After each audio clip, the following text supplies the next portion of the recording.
ဒီနေ့မှာတော့2004ခုနှစ်ကထွက်ရှိခဲ့ပြီးတော့အခုထိကိုလူကြိုက်များနေစေဖြစ်တဲ့မင်းသားကြီးစတီဗင်ဂျောင်ရဲ့နာမည်ကြီး action comedy ရုပ်ရှင်ဇာတ်ကား Kung Fu Hustle ကိုပြောပြပေးသွားမှာဖြစ်ပါတယ်။ဇလန်းရဲ့အစမှာတော့ရဲစခန်းတစ်ခုထဲမှာလူ9ယောက်ကမိန်းကလေးတစ်ယောက်ကိုဖမ်းဆီးလို့ဆိုပြီးတော့ရဲမင်းကြီးကိုဝိုင်းရိုက်နေကြပါတယ်။ရိုက်နှက်ပြီးတဲ့နောက်မှာဘာအတားအဆီးမှမရှိဘဲနဲ့ရဲစခန်းထဲကနေပြီးတော့အေးအေးဆေးဆေးထွက်လာကြတယ်။ဒါပေမဲ့အပြင်လဲရောက်ရောလမ်းမကြီးတစ်ခုလုံးကလူသူကင်းမဲ့ပြီးတော့ရုပ်ရှင်ရုံမှာပိတ်ထားတာကိုတွေ့လိုက်ရတယ်။ခေါင်းဆောင်ဖြစ်တဲ့သူကတခုခုမှားနေပြီဆိုတာကိုရိပ်မိပြီးတော့ရဲစခန်းထဲကိုပြန်ဝင်ဖို့လုပ်ပေမဲ့ရဲတယောက်ကတကားကိုဝုန်းကနေပိတ်ချလိုက်ပါတယ်။အဲ့ဒီအချိန်မှာပဲသူတို့ကိုပစိန်ကိုင်းအဖွဲ့ဝင်တွေကဗတ်ပေါင်းဆောင်ကနေဝိုင်းထားလိုက်ကြပါပြီ။သူတို့လည်းအလန့်တကြားနဲ့အကူညီလှမ်းတောင်းပေမဲ့ပစိန်ကိုင်းခေါင်းဆောင်ကဘသူမှလာခဲ့မှာမဟုတ်ဘူးလို့ပြောလိုက်ပါတယ်။ဟိုလူတွေရဲ့ခေါင်းဆောင်ကတော့ထွက်ပြေးဖို့လုပ်တော့ဂိုင်းသားတယောက်ကပစိန်နဲ့လှမ်းပေါက်လိုက်တာခြေထောက်ပြတ်ထွက်သွားပါတယ်။အဲ့ဒီနောက်မှာ brother San ကသူ့ကိုပစိန်နဲ့ရဲရဲဆက်ဆက်တပ်ပစ်လိုက်ပါတယ်။အတူပါလာတဲ့အမျိုးသမီးကအသက်ချမ်းသာပေးဖို့ငိုယိုတောင်းပန်ပေမဲ့ brother San ကငါမိန်းမတွေကိုမတက်ဘူးလို့ပြောပြီးတော့ရှော့ကန်တနက်ရှည်ကြီးနဲ့ပြစ်တက်လိုက်တာပါပဲအဲ့ဒီမြို့မှာလူမှုရေးမငြိမ်မသက်မှုတွေကြောင့်ရဲတွေ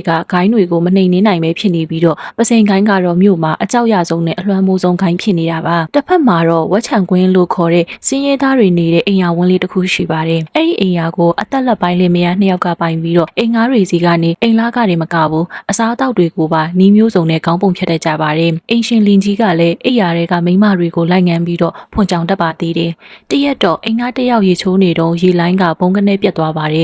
ဒါနဲ့သူကအိမ်ရှင်မကြီးကိုလှမ်းအော်မိတော့အိမ်ရှင်မကြီးကလေကားပေါ်ကနေဒေါသတကြီးပြေးဆင်းလာပြီးတော့ဆဲဆိုတော့တာပါပဲအိမ်သားတွေကအိမ်လားကမှန်မှန်မပြီးလို့တပတ်မှလေးရက်ရေပိတ်မယ်လို့ကြေညာလိုက်ပြီးတော့အဲ့ဒီရေချိုးနေတဲ့လူကိုပါပါချပစ်လိုက်ပါတယ်တကယ်တော့ဒီအိမ်ရှင်လင်မယားကအစွမ်းထက်တဲ့ကွန်ဖူးပညာရှင်ဟောင်းတွေပါအိမ်ရှင်မကြီးကအခန်းထဲပြန်ရောက်တော့သူ့လင်ကြီးကမိန်းမတွေကိုလိုက်ချောင်းနေတာတွေ့လို့ပြတင်းပေါက်ကနေကန်ချပြီးတော့ရိုက်နှက်လိုက်ပါသေးတယ်မကြခင်မှာဆင်းနဲ့ဘုံဆိုတဲ့လူမိုက်အောက်ထက်နှစ်ယောက်ကအဲ့ဒီဝက်ချံကွင်းတွေကိုရောက်လာပြီးတော့စပင်းညက်ဆိုင်တွေကိုဝင်သွားကြပါတယ်ဆင်းကစပင်းညက်ခိုင်းပြီးတော့ဘာလို့ငါရဲ့စပင်းကိုဒီလောက်လောက်ညက်ပေးတာလဲဆိုပြီးတော့စပင်းညက်သမားကိုပြဿနာရှာပြီးတော့ချိန်ချုပ်ပါတော့တယ်ဘုံကလည်းပစိန်ကိုင်းကလူဘာလူနဲ့သူ့ရဲ့ပစိန်တတူးကိုပြပြီးတော့ခြောက်ပါတယ်ဆင်းကစပင်းညက်သမားကိုခေါ်ပြီးတော့ပစိန်ကိုင်းကောင်းဆောင်ရဲ့ဒေါသကိုမခံချင်လို့ရှိရင်ပတ်စံပေးဆိုပြီးတော့ငွေညစ်ပါတယ်ဒါပေမဲ့စပင်းညက်သမားကလုံးဝမကြောက်ဖဲနဲ့မင်းတို့ငါ့ကိုတက်လို့မရပါဘူးငါတို့ဘက်မှာလူထောင်ကြီးရှိတယ်လို့ပြန်ပြောလိုက်ပါတယ်ချက်ချင်းပဲအိမ်ယာတွေကလူတွေကသူတို့ကိုဝိုင်းလာကြတယ်ဆင်းကမချင်နဲ့ပဲတယောက်ချင်းစိန်ခေါ်တာပေါ့ပထမဆုံးအမျိုးသမီးတယောက်ကိုစိန်ခေါ်ပြီးတော့အရင်အထိုးခံလိုက်တယ်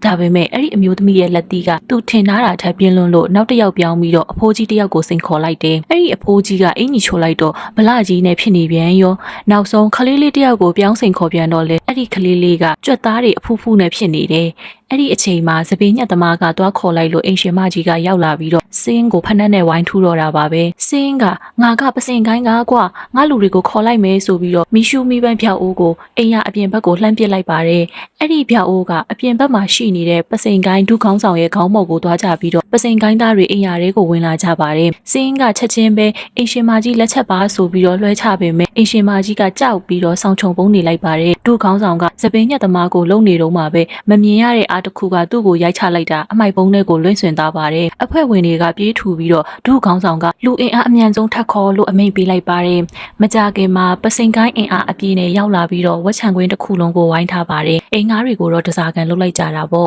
ဂိုင်းသားတစ်ယောက်ကအိမ်ငါးနှစ်ယောက်အပေါ်ကိုရေနံစီလောင်းပြီးတော့ brother San ကငါတို့ရဲ့ဒုခေါင်းဆောင်ကိုရိုက်တဲ့လူကိုထွက်မလာလို့ရှိရင်ဒီအိမ်ယာတစ်ခုလုံးကိုမီးရှို့ပစ်မယ်လို့ချိန်ချောက်လိုက်ပါတယ်ပြီးတော့မီးစစ်ကိုလှမ်းပစ်လိုက်တဲ့အချိန်မှာကုန်ထန်းသမားကဂျားဖြတ်ဖမ်းလိုက်ပြီးတော့သူ့ပဲရိုက်တာလို့ဝန်ခံလိုက်ပါတယ်ပစိန်ကိုင်းသားတွေဝိုင်းတိုက်ကြပေမဲ့ကုန်ထန်းသမားကသူ့ရဲ့ကွန်ဖူးပညာ12ဆင့်တထောင်ကွေး6ထောင်နဲ့အကုန်လုံးကိုနှိမ်နှင်းပြလိုက်ပါတယ်ရုံးရင်ဆန်ခတ်ဖြစ်နေတော့မှအချုပ်သမားကလည်းကွန်ဖူးဆရာတန်ကွင်းလက်ကောက်တိုင်းသမားဖြစ်နေမှန်းသိလိုက်ရပြီးတော့ကုန်ထန်းသမားကိုကူတိုက်ပေးပါတယ်မုတ်ဖုတ်သမားကလည်းကွန်ဖူးဆရာအတထန်ဒုတ်တိုင်းသမားဖြစ်နေပြီးတော့သူ့ရဲ့ဒုတ်နဲ့တနက်တွေကိုပါရိုက်ချိုးဖြစ်ပါတယ်ဒီ3ယောက်ပေါင်းပြီးတော့ပစိန်ကိုင်းကိုအောင်မြင်မြင်နဲ့မောင်းထုတ်လိုက်နိုင်တာပေါ့အဲ့ဒီညမှာပစိန်ကိုင်းကစင်းနဲ့ဖုံးကိုသူတို့နာမည်ဖြတ်ပြီးတော့ပြဿနာရှာလို့ဆိုပြီးတော့ဖမ်းဆီးပြီးတော့တတ်ဖို့လုပ်ပါတယ်ဒါပေမဲ့စင်းကသူ့ရဲ့တော့ဖွင့်တဲ့အရေးအချင်းနဲ့ကျိုးတွေကိုပါဖြီးပြီးတော့ဖုံးကိုပါကဲထုတ်နိုင်ခဲ့ပါတယ်စင်းကပစိန်ကိုင်းထဲကိုဝင်ချင်လို့ brother San ကိုတောင်းပန်တော့ brother San ကဂိုင်းထဲကိုဝင်ချင်လို့ရှိရင်လူတစ်ယောက်ကိုတက်လာခဲ့လို့အမိန့်ပေးပါတယ်စင်းနဲ့ဖုံးတို့ဘသူ့ကိုတက်ရမလဲတိုင်ပင်ကြရင်းနဲ့စင်းကဝက်ချံကွင်းကအင်ရှင်မကြီးနဲ့အိမ်ငါးတွေကိုတက်ချင်တယ်လို့ပြောတယ်ဖုံးကမင်းကွန်ဖူးလဲမတက်ဖဲနဲ့ဘလို့တက်မှလဲလို့မေးတော့စင်းကသူ့ရဲ့ငယ်ဘဝကိုပြန်ပြီးတော့ပြောပြတယ်သူ့ငယ်ငယ်က ကွန်ဖူးစာအုပ်ရောင်းတဲ့လူတယောက်နဲ့တွေ့ပြီးတော့မင်းကကွန်ဖူးပါရမီရှင်ဖြစ်မဲ့ရုပ်ရည်ရှိရဲဆိုပြီးတော့ဗုဒ္ဓလက်ဝါးတိုင်းစာအုပ်ကိုလင်ရောင်းသွားတယ်။စင်းကဆရာဝန်သို့မဟုတ်ရှေ့နေဖြစ်ဖို့စုထားတဲ့ပတ်စံတွေကိုအကုန်ပေးပြီးတော့ဝယ်ခဲ့တာပေါ့။စာအုပ်တွေဖတ်ပြီးတော့နေတိုင်းလေ့ကျင့်ပင်ပဲငငယ်ကစကားမပြောနိုင်တဲ့ကောင်မလေးတယောက်ကိုလူမိုက်တွေလက်ကသွားခဲ့တော့အပြင်းအထန်ရိုက်ခံရပြီးတော့ကွန်ဖူးယုံလို့ဆိုပြီးတော့လှောင်ပြောင်ခံရတဲ့အပြင်သူ့အပေါ်ကိုစီးတွေနဲ့ပါအပတ်ခံခဲ့ရပါတယ်။အဲ့ဒီစိတ်တန်ရာကြောင့်သူကလူသက်သမားလူဆိုဖြစ်ချင်နေတာပါ။ပြီးတော့သူတို့နှစ်ယောက်ရေခဲမုတ်သွားစားပြီးတော့ပတ်စံမပေးဘဲနဲ့ထွက်ပြေးကြတယ်။ရေခဲမုတ်တဲမှာလေးဖုံးကလိုက်ရိုက်ပေမဲ့သူတို့ကယထာပေါ်ပြေးတက်ပြီးတော့လှောင်ပြောင်ခဲ့ကြတယ်။နောက်ရက်မှာအင်ရှင်မကြီးကကွန်ဖူးဆရာ၃ယောက်ကိုပြဿနာရှာအောင်လုပ်လို့ဆိုပြီးတော့နှင်ထုတ်ဖို့လုပ်တယ်။အိမ်ငါးတွေနဲ့စကားများကြရင်းနဲ့အင်ရှင်မကြီးကသူ့ရဲ့ချင်းသေးဟောက်တန်ပညာနဲ့អော်လိုက်တာမှန်တွေပါကွဲပြီးတော့အကုန်ငိမ်သွားပါတယ်။စင်းနဲ့ဖုံးကအင်ရှင်မကြီးကိုတတ်ဖို့ချောင်းနေတော့စင်းကဓာတ်နဲ့လှမ်းပေါက်တာလွဲပြီးတော့သူ့ရဲ့ပခုံးကိုပဲပြန်မှန်ပါတယ်။ဖုံးကိုပေါက်ခိုင်းပြန်တော့လဲဖုံးကညံ့ပြင်းပြီးတော့စင်းရဲ့နောက်ပခုံးတစ်ဖက်ကိုထပ်မှန်ပါတယ်။နောက်ဆုံးဓာတ်ကိုဖုံးကအနီးကပ်သွားပြစ်တာတအိမ်ပဲအင်ရှင်မကြီးကိုမှန်ပြီးတော့ဓာတ်သွားကစင်းရဲ့ဘိုက်ထဲကိုစိုက်သွားပါတယ်။ပြေးဖို့လို့တော့အင်ရှင်မကြီးမိသွားပြီးတော့6လန့်ဖို့အတွက်ဖုံးမွေတစ်တာကိုဖွင့်လိုက်တာမွေတွေ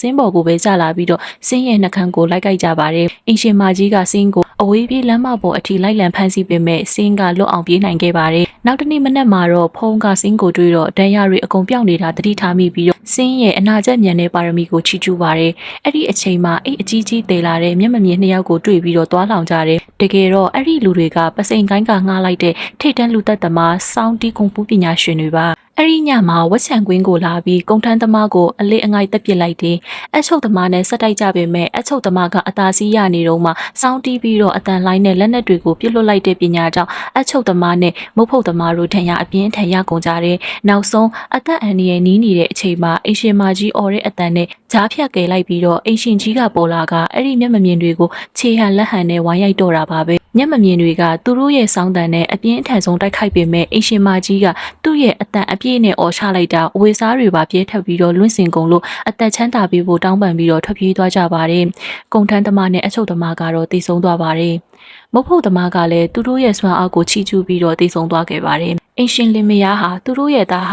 ကွန်ဖူးပညာကြောင့်တည်ဆုံခဲ့ရလို့အေးအေးဆေးဆေးနေနေတာဖြစ်တယ်လို့ဖွင့်ပြောတယ်။ဇပင်းညက်သမားကကွန်ဖူးတင်ပြီးဖို့တောင်းပန်ပေမဲ့ပါရမီရှင်မဟုတ်လို့အချိန်အကြာကြီးပေးရမယ်လို့ညှင်းလိုက်ပါတယ်။နောက်ရက်မှာတော့စင်းကရေခဲမုတ်တဲမာလေးဖုံးကိုထပ်တွေ့ပြီးတော့ပတ်စံတောင်းပြီးတော့ချင်းချောက်ပါတယ်လူပြီးတော့ထွက်သွားကန်ဒီမှာကောင်မလေးကရောင်စုံတကြားလုံးလေးပြတယ်။သူကစကားမပြောနိုင်တဲ့ဖုံးဖြစ်ပြီးတော့စင်းငငယ်ကကဲခဲ့တဲ့ကောင်မလေးဖြစ်နေတာပါ။စင်းကစိတ်လှုပ်ရှားပြီးတော့ဝမ်းနည်းသွားကတကြားလုံးကိုပြစ်ချပြီးတော့ထွက်ပြေးသွားပါတယ်။စိတ်မကောင်းဖြစ်ပြီးတော့ဖုံးကိုပတ်စံတွေအကုန်ပြန်ပြီးကရွာပြန်ခိုင်းလိုက်ပါတယ်။ချက်ချင်းပဲစင်းကိုပစိန်ကိုင်းကဖန်သွားပြီးတော့စိတ်တဆစေယုံကနေဖားကွန်ဖူးပညာရှင်ကြီးကိုတွားလွှတ်ခိုင်းပါတယ်။စင်းကတော့ဖွင့်ပြီးတော့တွားကဲထုတ်လိုက်တာပေါ့။အဲ့ဒီဆရာကြီးကိုဂိုင်းကျုပ်စီခေါ်လာတော့ဘသူကမှမယုံကြပါဘူး။ဂိုင်းကျုပ်ကလည်းလူတွေကိုရိုက်ခိုင်းတော့ကွန်ဖူးပညာရှင်ကြီးကအေးဆေးခံပြီးတော့တနက်ကိုလူကသူ့ဘာသာသူနှထင်ကိုပြပြပါတယ်။ဒါပေမဲ့ကြည်စံကိုလက်နှချောင်းနဲ့ဖမ်းပြလိုက်လို့အကုန်လုံးကြောက်တူးတုန်သွားကြတယ်။တက်ချင်းပဲပညာရှင်ကြီးကနေရန်ကိုကန်ခွဲပြီးတော့အဲ့ဒီမှာစောင့်နေတဲ့ဝက်ချံကွင်းအင်ရှင်လင်မယားနဲ့ရင်ဆိုင်တော့တာပါပဲတိုက်ပွဲကပြင်းထန်ပြီးတော့အင်ရှင်မကြီးရဲ့အော်တန်ကိုပါကွန်ဖူးပညာရှင်ကြီးကခံနိုင်ရရှိပါတယ်နောက်ဆုံးအင်ရှင်မကြီးကခေါင်းလောင်းကြီးကိုတုံးပြီးတော့အတန်ချဲ့ကအော်လိုက်တော့မှအဲ့ဒီပညာရှင်ကြီးကလွန့်ထွက်သွားပြီးတော့အရှုံးပေးတယ်လို့နဲ့လှို့ဝက်လက်နက်နဲ့ထိုးပြီးတော့အင်ရှင်လင်မယားကိုချုပ်ထားလိုက်ပါတယ်အဲ့ဒီအချိန်မှာဂိုင်းတုတ်ကစင်းကိုကွန်ဖူးပညာရှင်ရဲ့ခေါင်းကိုတစ်သားနဲ့ရိုက်ဖို့အမိန့်ပေးတယ်ဒါပေမဲ့စင်းကစိတ်ပြောင်းပြီးတော့ဂိုင်းကျုပ်ရဲ့ခေါင်းကိုအရင်ရိုက်ပြီးတော့မှကွန်ဖူးပညာရှင်ရဲ့ခေါင်းကိုရိုက်လိုက်တယ်ဒေါသထွက်သွားတဲ့ပညာရှင်ကစင်းကိုအသေးအလဲရိုက်နှက်ပြီးတော့မြေကြီးတဲ့ကိုခေါင်းဆိုင်အောင်လုပ်ပစ်လိုက်တယ်အဲ့ဒီကြားထဲမှာအင်ရှင်လင်မယားကစင်းကိုကဲပြီးတော့ထွက်ပြေးသွားကြတယ်ဂိုင်းကျုပ်ကလည်းပညာရှင်ကိုအော်ဟစ်ဆဲဆိုနေလို့ပညာရှင်ကလက်သီးတစ်ချက်ထဲနဲ့တပ်ပစ်လိုက်တယ်။ဝက်ချံကွင်းမှာအင်ရှင်လင်မယားကစင်းကိုတရုတ်တိုင်းရင်စီနဲ့အဆိုင်ကုသပေးတယ်။စင်းရဲ့ပါရမီကြောင့်ဒဏ်ရာတွေကအံ့ဩစရာကောင်းလောက်မြန်မြန်ပျောက်လာပြီးတော့သူ့ရဲ့သွေးကြောပိတ်ဆို့မှုတွေပွင့်သွားကပါရမီရှင်အစ်စ်ဖြစ်လာပါတယ်။အပြင်မှာပစိန်ခိုင်းသားတွေဝိုင်းထားချိန်မှာစင်းကတယောက်တည်းထွက်သွားပြီးတော့ဂိုင်းသားအလုံးကိုအလွယ်တကူနှိမ်နင်းပစ်လိုက်ပါတယ်။နောက်ဆုံးမှာပညာရှင်ကြီးနဲ့ထိတ်တိုက်တွေ့ပြီးတော့အပြန်လှန်ချကြတာပေါ့။ဒါပေမဲ့ပညာရှင်ကြီးကသူ့ရဲ့ဖားတိုင်းကိုသုံးပြီးတော့စင်းကိုကောင်းကင်ပေါ်အထူးလွန်းထွက်သွားအောင်ကန်တင်လိုက်တယ်။ကောင်းကင်ပြတိမ်တိုက်တွေပေါ်မှာစင်းကမြတ်စွာဘုရားရဲ့ပုံရိပ်ကိုဖူးမြော်လိုက်ရပြီးတော့ သူ့ရဲ့လက်ဝါးတိုင်းပညာကိုတတိယကအရှိန်ပြင်းပြင်းနဲ့အောက်ကိုပြန်ဆင်းလာပြီးတော့လက်ဝါးရိုက်ချက်နဲ့ပညာရှင်ကြီးကိုမြေကြီးထဲဆွဲနှိပ်ပစ်လိုက်ပါတယ်ပညာရှင်ကြီးကအရှုံးပေးတယ်လို့နဲ့ထပ်မံလုပ်ကြံဖို့လုပ်ပေမဲ့စင်းကနောက်ထပ်လက်ဝါးချက်တစ်ခုနဲ့ဘေးနေရန်ကိုလွှဲပစ်လိုက်တာနရန်ကြီးကလက်ဝါးပုံစံအပေါက်ကြီးဖြစ်သွားတော့မှပညာရှင်ကြီးကဒူးထောက်ပြီးတော့စင်းကိုဆရာအဖြစ်အတိအမှတ်ပြုလိုက်ရပါတော့တယ်ဇသိမ်းမှာတော့စင်းနဲ့ဖုံးတို့ဟာတကြားလုံးဆိုင်လေးဖွင့်ထားပြီးတော့ကောင်မလေးဖုံးနဲ့ပြန်လေတွေ့ဆုံကပျော်ရွှင်သွားကြပါတော့တယ်ကွန်ဖူးစာအုပ်ရောင်းတဲ့အဖိုးကြီးကတော့နောက်ထပ်ကလေးမလေးတစ်ယောက်ကိုစာအုပ်တွေလိုက်လံရောင်းချရင်းနဲ့ပဲစကားလေးကပြီးဆုံးသွားပါတော့တယ် Thanks for watching CapCap by Lina. If you enjoyed the video, please like and comment below.